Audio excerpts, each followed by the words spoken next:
Sana. Neto pinambuk, narua, ana. Isa-isang bumagsak sa tubig at mistulang papel na tinangay ng malakas na alon ang hindi bababa sa 10 bahay sa Bungaw, Tawi-Tawi kaninang madaling araw.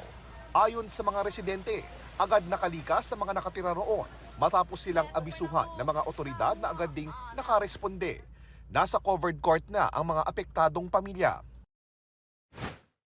Sa Lawag, Ilocos Norte, magkahiwalay na sinagip ang 2 senior citizen na stranded sa ilog. Kwento ng rescuers, malakas ang agos sa ilog kaya di makatawid ang dalawa. Nasa maayos sa silang kalagayan, pati ang mga nasagip ding nilang 4 na alagang baka.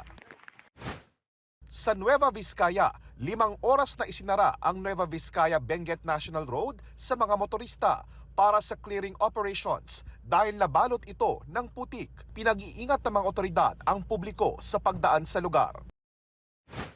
Sa Santa Cruz, Laguna, mistulang dagat na ang National Highway sa taas ng tubig. Diyan alintana ng ilang motorista na sinuong pa rin ang baha.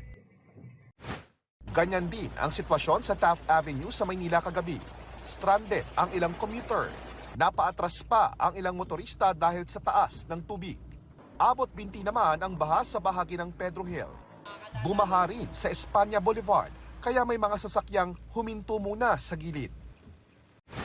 Sa Barangay Rojas District, Quezon City, gumamit na ng mga inflatable na bangka ang otoridad para mailikas ang mga residente. Sa tala ng National Disaster Risk Reduction and Management Council, 3 ang naiulat na nasawi sa pinagsamang hagupit ng Bagyong Krising at Habagat. 3 ang sugatan at 3 ang nawawala. Patuloy pa ring binavalidate ang mga datos na ito. Para sa GMA Integrated News, JP Soriano, nakatutok 24 oras.